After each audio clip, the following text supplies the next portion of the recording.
because we are talking about the wonderful world of camping. Absolutely, the great outdoors. It's like a rite of passage when you're a kid. You've got to go camping. So even adults that don't traditionally camp should really explore it. And there's a great feature in this month's issue about everything you need to know about camping. And one of the most important first things is to know yourself. So what are you capable of? Are you a backcountry camper? Are you hardcore? Yeah. Or, you know, are you a chronic overpacker? Do you need that hairdryer? Oh, you know, maybe a little glamping. You know, I sense you might need a yurt, or a teepee or something. A warm shower and a turn-down service? Now we're talking.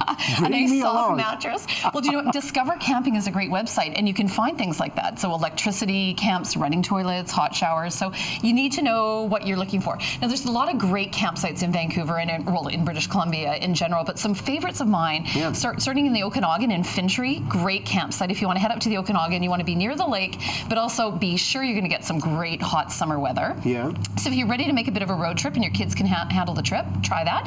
Second one is Porpoise Bay.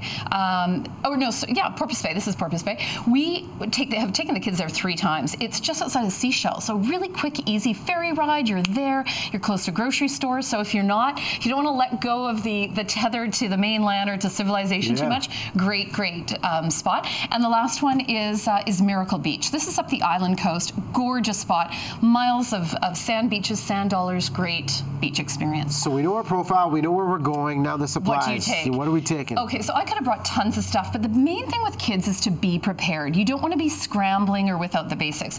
I love bringing tons of Tupperware containers. This is my tiffin, but I put chopped vegetables, chopped fruit, have some food and snacks always at the ready with kids. So even if you're building your campfire and things are running a little far behind, you can feed them, keep them happy. Yeah. You know, you need all your other gear. One of my favorite things that I always say is bring individual air mattresses. Even my husband and I mean, only one person has to get up in the middle of the night and flop down on it, and you go shooting up on the other end of this air mattress. Yeah. So that can be practical.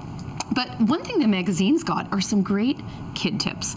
So you want to bring zillions of baby wipes. You want to bring lots of plastic bins. Now, I usually bring the larger ones. I didn't bring them in here, but foil, you can cook on it. You can wrap things in it. You can cover things with it. Things that, do you know what I mean? You have to think things through in terms of practical usages. Paper towel, even little garbage bags. We always, even until the kids were about 6, we would bring a potty. Sounds crazy, but depending on how far you are from the outhouse or the bathroom, you don't want to be making that trip in the middle of the night. So that's set up your potty. The adults and the kids. Oh, yeah. Well, we have to think that one through. Activities before we get to these treats, because this is pretty self-explanatory to keep the kids happy. What are good activities you like to do to pass the time? Oh, well, you know what? At Porpoise Bay, they have a great little, it's like a little amphitheater in the woods. So the kids will go in there and put on a show. But embrace nature, right? Go on a scavenger hunt. In Today's Parent, we've got some great tips on how to put together a scavenger hunt, as well as a little mini Olympics, which is a lot of fun. Nice. Pack the bikes if you want to. If you've got road nearby, you can pack the scooters. There's always a big field, almost always near these campsites and beach. So pails, shovels, the whole shebang. And the smell of this, simply amazing. Tell us about the treats that are always good. Another rite of passage, having Jiffy Pop on your campfire. But s'mores. So we've got about 5 or 6 great twists on the norm.